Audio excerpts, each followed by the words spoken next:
I'm excited to share an amazing story of two men. This story transpired in the closing days of the Vietnam War when Saigon was evacuated. One man was a Vietnamese pilot from South Vietnam. The other, the Navy's first black United States aircraft carrier commanding officer. They would be brought together by two very fateful actions, one man trying to save his family, and the other with a very courageous decision that would ultimately save lives. Please enjoy. I'd like to introduce two of the really big heroes in this story. I'd like to first introduce our special guest, Major Bung Lee, South Vietnamese Air Force.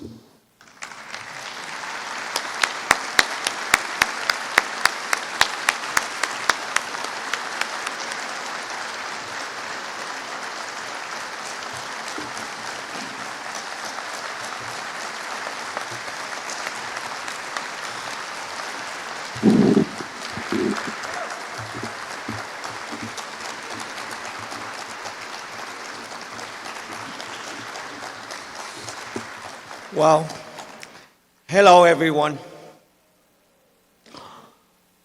For the novices, I'd rather to fly than stand here. But anyway, my name is Bung Lee, and today is my honor to be here to tell you the story how the Overboard dog ended up in the museum.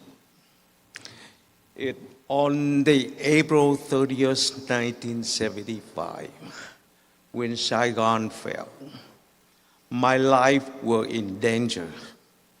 So I took up the Overboard dog to fly out with my wife and my 5 children to looking for the safe plane. After half an hour of flying, I saw a lot of different helicopters heading in the same direction.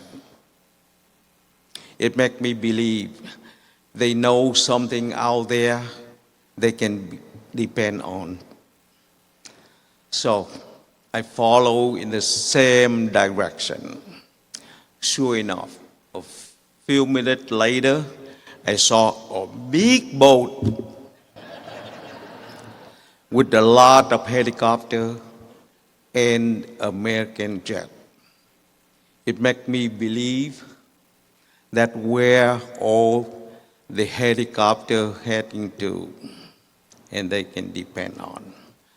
So by that time, I think if they let them land, they will let me land too. But I cannot use my radio because I didn't have the headphone with me. So I have no way to call them to let them know I want to land on them.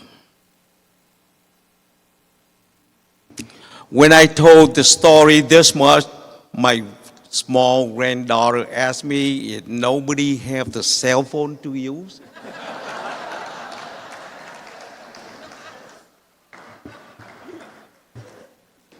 But anyway, I circle around and around the ship to find the way to ask them, to let them know I want to land on their runway. It made me so nervous. And finally, I tried to drop note to them to let them, I have my family with me, I want to land. And the first 3 notes, it bowed off the deck to the water. And the last one is stay on. And I saw someone ran into it and run back inside quickly. And I keep watching them. A few minutes later, I saw some soldier try to clear the deck. And it made me believe they made me try to clear the runway and let me land. I mean, I tried to circle around the deck. I tried to circle around the ship and I rock my wing. I turn on and off my landing light. I try to tell them I don't have no radio, but I want to land. But they all give me the red light. But finally, with that note, I saw the green light. It means they ready for me to land. But now, come to the decision. My airplane have no tailhood. And I never land on the carrier in my life. But what can I do? And I look back to my family, and my gut told me I could do it, and I did it.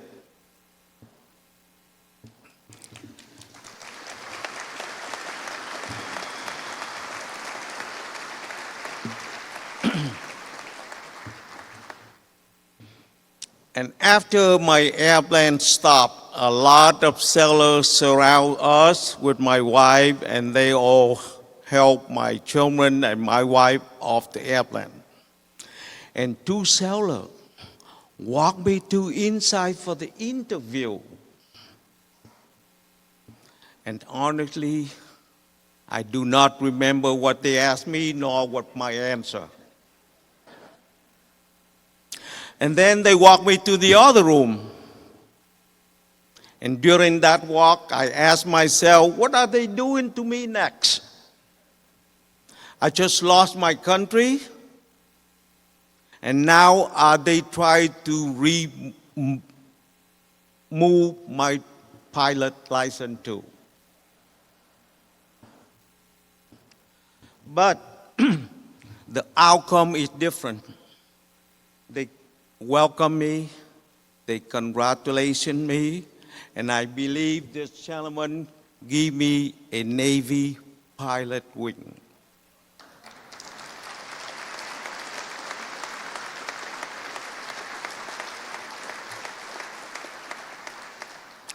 And to me, that's the upgrade license. And after that, my family have to move to make room for the other. Ladies and gentlemen, my family have been reside in Florida for the last 50 years.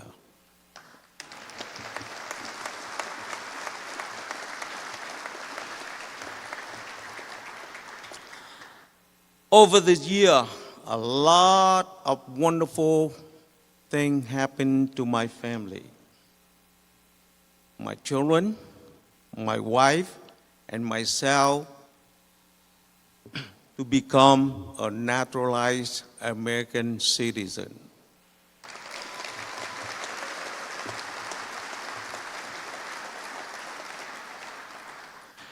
We have all grown all together, and now we do have 4 generations.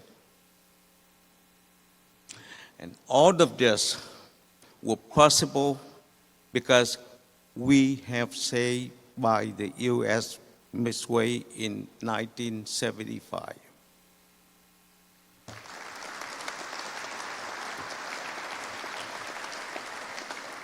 And today, I would like to say thank you to the Board Dog, to Rear Admiral Chambers, to Commander Chambers, to all the men who served in the U.S. Midway 1975, and to National Naval Aviation Museum.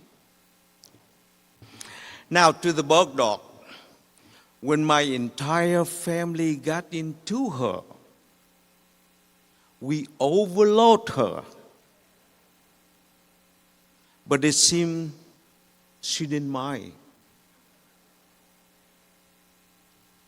And nor hesitate, and rather willing to fly my family offshore and land safely on the Midway. And I will thank her for that. for the Admiral Chambers, Commander Chambers, and all the men who served in the USS Midway in 1975. I would like to thank each and every one of them to do everything to save my family. Special with Admiral Chambers and Commander Chambers, to let me land. That decision was priceless and will never forgotten. Without that decision, and of course, a safe landing, my family would not be here today.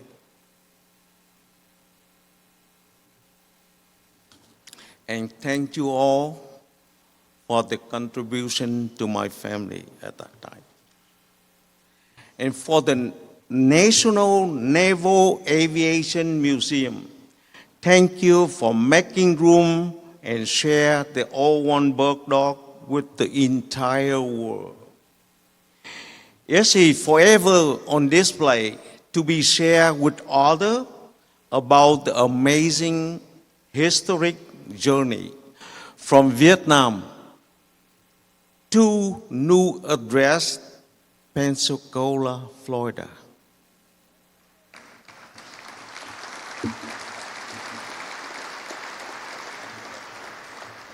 And finally, I would like to thank Rear Admiral Carl Kozar, President of the Navy Aviation Museum Foundation, and Sterling Gilliam, Director of National Naval Aviation Museum. Thank you all for the opportunity to be here today. It has been a true pleasure for our family.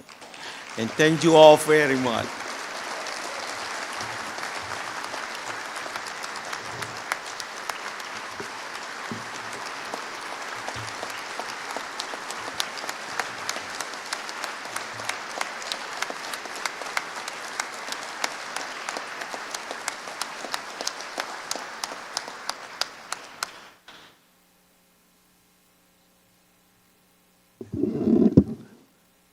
Wow, right? Wow, that's all I can say. You've just heard a phenomenal story from a phenomenal man and a true hero. Now, as our keynote speaker, Rear Admiral Lawrence Chambers, you're going to hear another phenomenal story, another phenomenal hero. And I will tell you, in my 39 years of naval service, probably one of the most selfless decisions in command that I've ever witnessed and heard. And I hope those young Marines in the back, those second lieutenants sitting there, pay a really good attention to what this man has to say, because doing the right thing is not always the easiest thing to do. So with that, Admiral.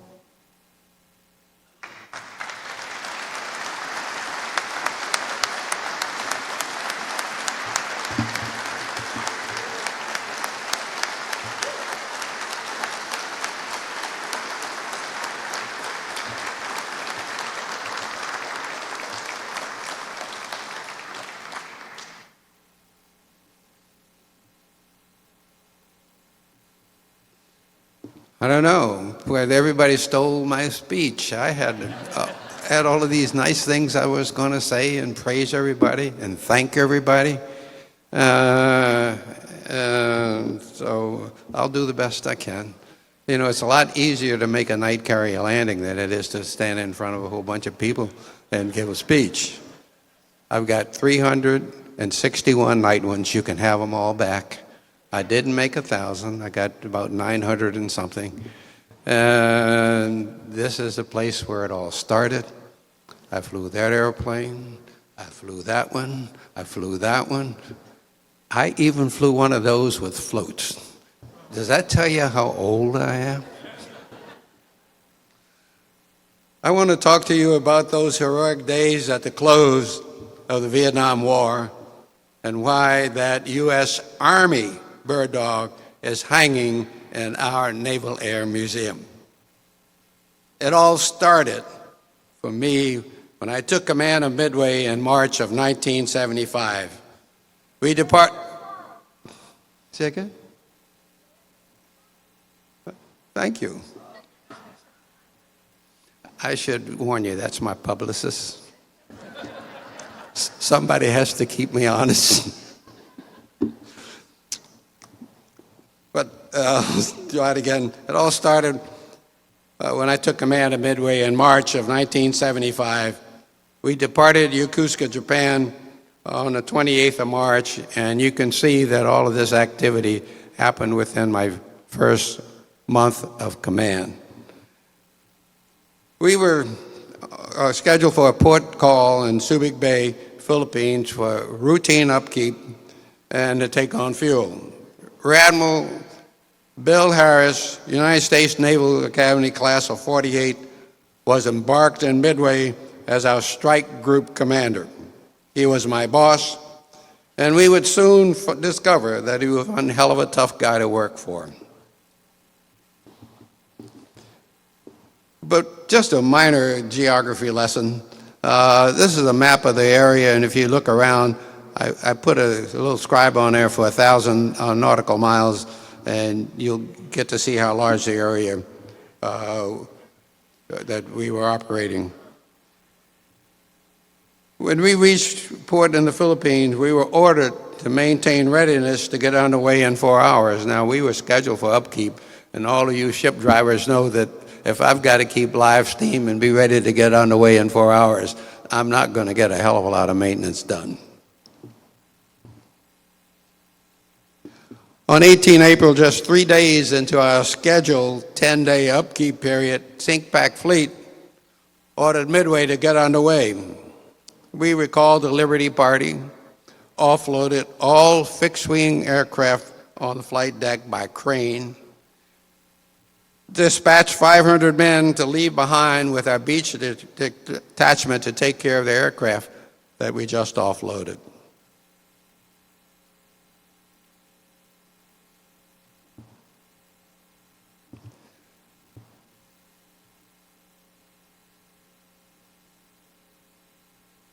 The next morning, we rendezvoused with the U.S. Air Force 40th Aerospace Rescue Squadron off the southern tip of South Vietnam. No longer did I have a flight deck full of fighter and attack aircraft. I am now a helicopter carrier with a flight deck full of Air Force HH-53s, better known as Super Jolly Green Giants. My skipper's worst nightmare just came true. We practiced drills to improve readiness for the possible evacuation of Saigon. But since there were no spare parts for the Air Force 53s, I couldn't risk practicing those guys, and I knew there was going to be some night ops, and I was worried. On station, Midway was assigned to Task Force 76. Midway now reported to Commander Task Force 76 on 20 April, and my commander was Rear Admiral Donald Boone Whitmire, Naval Academy class of 46, All-American tackle at Alabama, All-American tackle at Navy, and I think Alabama could have used him last year. He is now my boss for the duration of frequent wind, a great guy to work for, but Admiral Harris was still on the flag bridge, and he was still along for the ride. Please note, there were 25 amphibious ships in this operation, and the big guys were USS Hancock CV-19, USS Okinawa LPH-3, and Midway CV-41. I borrowed this chart from the internet. It shows a general disposition of the amphibs off of Vung Tau. Midway was the largest guy out there. We had the deepest draft, and we needed the most sea room. So for most of the operation, we were at least 100 nautical miles at sea. While we were awaiting the official start of Operation Frequent Wind, the Vice Premier and former head of the South Vietnamese Air Force, Nguyen Cao Ky, arrived on board Midway without notice at 10 o'clock in the morning on 29 April. I immediately received dispatch from the flagship ordering me to send the premier, the vice premier, and his occupants over to Blue Ridge, to Admiral Whitmire's staff. They reached Blue Ridge somewhere around noon that afternoon. As I mentioned, because of our lack of spare parts on the part of the Air Force helicopters, we did not practice night carrier landings, and I was concerned. I did have a plan up my sleeve, however. Air Force pilots hadn't done a whole lot of night stuff around aircraft carriers, and from 3 o'clock in the afternoon in the tropics, you know the rest of this operation after the first wave is going to be after dark. About 5 p.m., the first wave arrived from Saigon, and Operation Frequent Wind begins. All of you around here know, you're all associated with naval aviation, you know that that flight deck is a hazardous place anytime, but at night and full of civilians, it could be deadly. I was worried.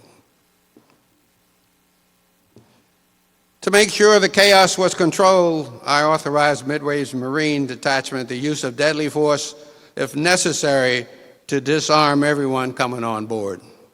And there was a little incident. A reporter got off and he was confronting a Marine with a rifle in his hand and was trying to give the Marine a hard time. And I don't know, it kind of scared me. But my first lieutenant, Lieutenant Commander Jim Roper, saw these guys, walked over and wanted to know what the hell was going on. And the reporter says, I want a receipt for my pearl-handled revolvers. Jim Roper ripped out his notebook, wrote a note, tore out a page, handed it to him. The guy took the revolvers and he walked over to the side and threw them over the side per my orders. My magazines were full. I didn't have any place to stow them. It's hard to imagine that some of the Huey helicopters arrived on deck with more than 50 people on board. And you guys know what a Huey looks like. They were designed for a squad of 10 Army or 10 Marines heavily armed for combat, not 50 people with luggage and kids.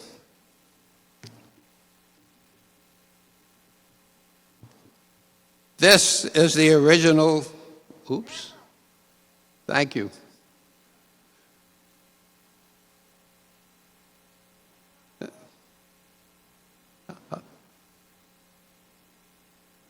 She should come and give it. She's better at it than I am.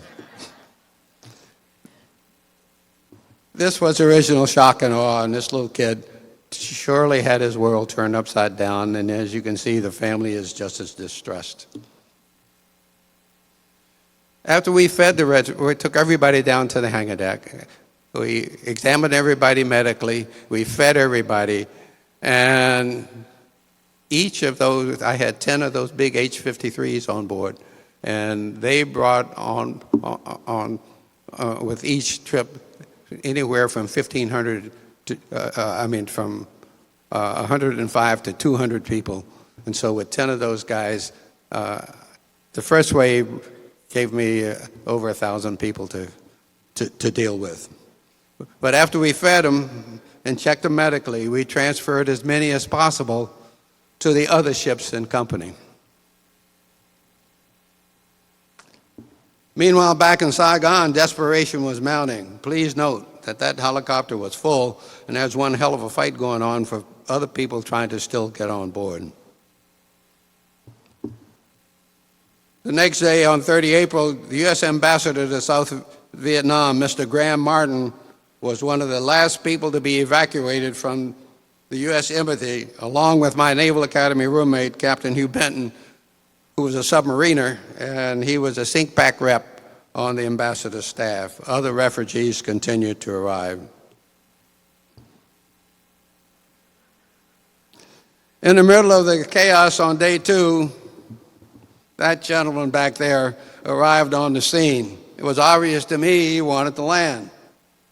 Admiral Harris, my administrative boss, was still along for the ride. And he was telling me not to do it. And, you know, you're caught between the rock and the hard place, folks. However, the poor guy sitting in the big chair, it's his responsibility. You can't give it to anybody. You're stuck no matter what happens. And so I had to ignore what the Admiral was yelling at me. But remember, he's my administrative boss. I have changed operational control to the amphibs. I'm working for the other Admiral. And there you have it.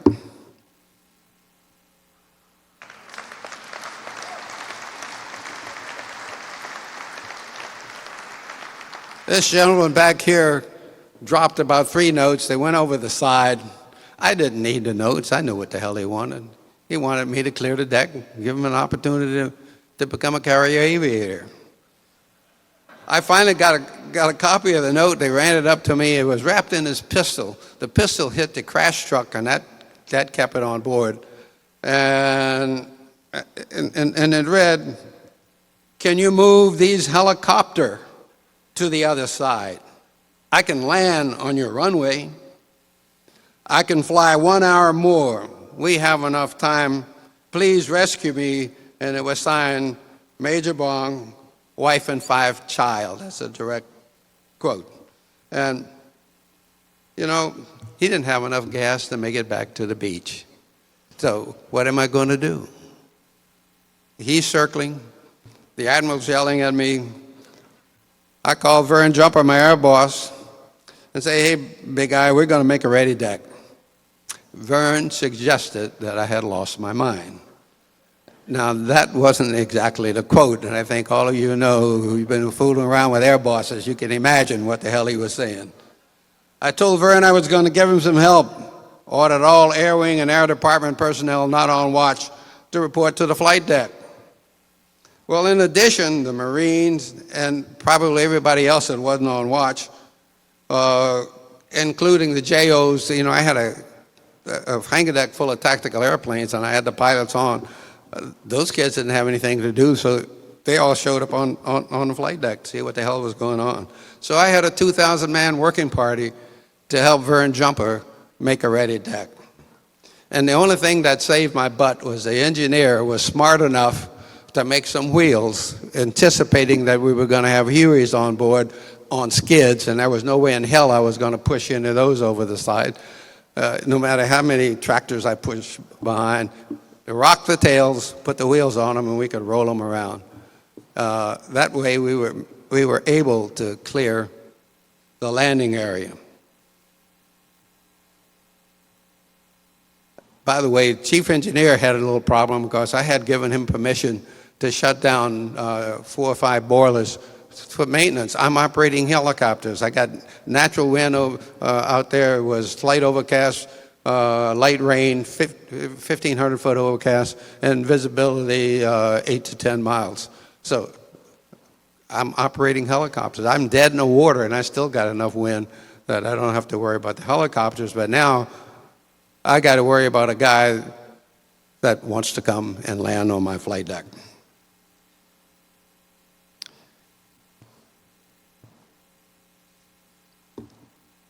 Told the chief engineer I was going to need some additional steam, and he said, "I don't have enough." So we shut down 2 of our ship service generators and turned on both emergency diesels and took the electrical load on the diesels, and so he had enough wind to get to 25 knots, and with 15 gusts into 18, we had about 45 knots of wind on the deck. But after I turned into the wind, and just prior to signaling the bird dog, he didn't have a radio. We had tried to communicate with him on both emergency frequencies. I even grabbed one of the embassy employees who spoke Vietnamese and English, thinking that if he's in panic, maybe he won't understand the English if we talk to him. He would at least understand the Vietnamese. But it turns out he didn't have a radio. So the only thing we had were the Aldous lamps to signal him. But right after I turned into the wind, 8 more Hueys plopped down right in the middle of the flight deck in the landing area without signal. And I'm sure he could see it when he could see what the hell was going on. And Vern Jumper wanted to know, what the hell are we going to do now? And I said, Vern, 8 more Hueys over the side ain't going to make a damn bit of difference to my court-martial. Those go too.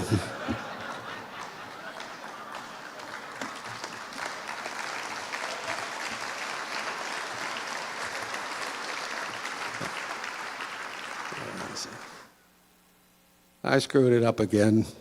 I'm not real good with this thing. I don't know if I can get back to where, oh, there we go. I can get there. Oh.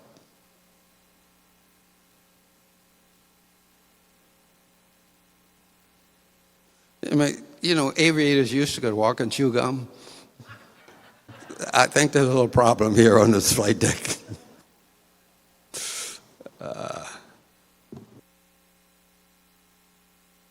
Okay, thanks.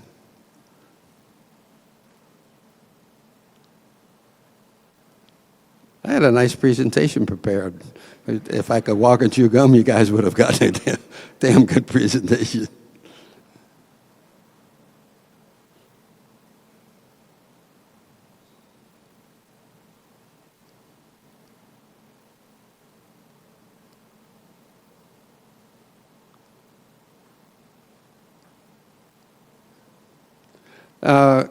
They weren't really accurate in telling you how much stuff I pushed over the side.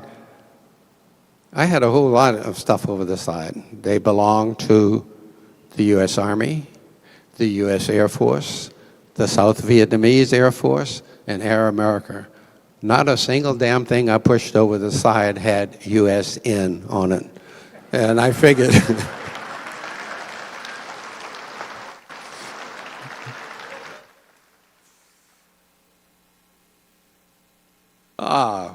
we were right there. Anyway, that 2,000-man working party that had helped clear the deck, man, Vulture's Roost, and all of you guys have been around the boat, that's all that superstructure above the flight deck. And so the Major had one hell of an audience waiting to see what was going to happen. Now, I got 45 knots of wind over the deck. You know, normally we land 28 to 30, sometimes down to 25, because that's all we can get out of the old girl. On the 27 Charlies, they had to dog down the throttle to get enough steam to launch the catapults. It didn't expect the speed very much. But I think this was my third, 1, 2, 3, yeah, this was my 4th tour in Vietnam. But the thing that really amazes you is when you see a problem and you start trying to solve it, the support you get from all of those wonderful people. And I know all you parents out there know that when I take care of a carrier, I've got 5,000 19-year-olds. And all of you know what 19-year-olds are capable of. And the only way you can escape is you work their patooties off so that when they're on the flight deck or wherever they're working, they're so tired they go home and go to sleep. You give them a day off, and boy, you got troubles. It would be nice. I might get through this thing in a minute. But after the successful landing, Midway's crew was so impressed with Major Lee that they collected over $10,000. Big bucks in 1975, and that was forwarded to him to help him and his family get settled back in the US of A. In the middle of the chaos, I had a brief interview with Major Lee on my bridge. I took off my gold wings, and I pinned them on Major Lee and made him an honorary naval aviator right on the spot. Anybody with the balls to do what the hell he did has our respect. He now resides in Orlando, Florida. And are you wondering what happened to Major Lee, the bird dog, and the family? Bird dog hangs from the ceiling right here in the Naval Aviation Museum, I think, in one of the other hangars. where a copy of the note that he dropped is on display.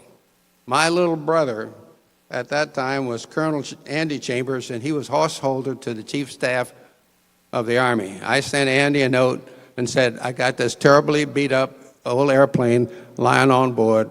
We want to send it to Pensacola, and it's not worth anything.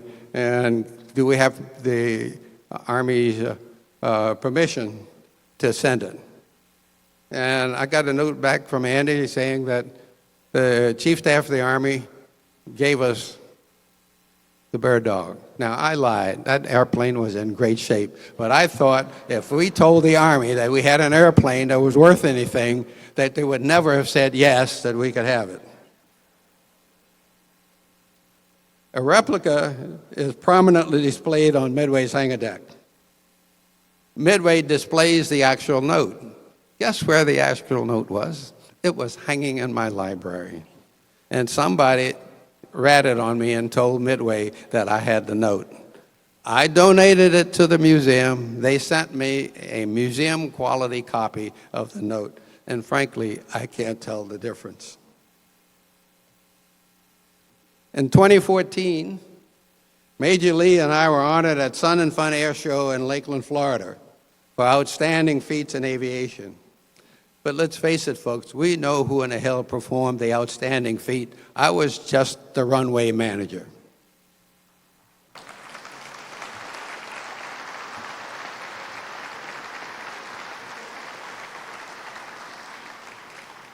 Lee family now lives in Orlando, Florida.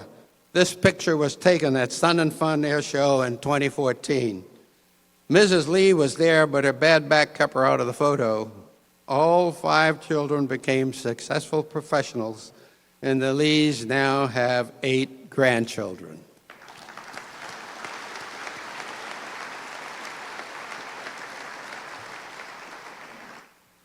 Also found out at Sun and Fun that Mrs. Lee could not swim.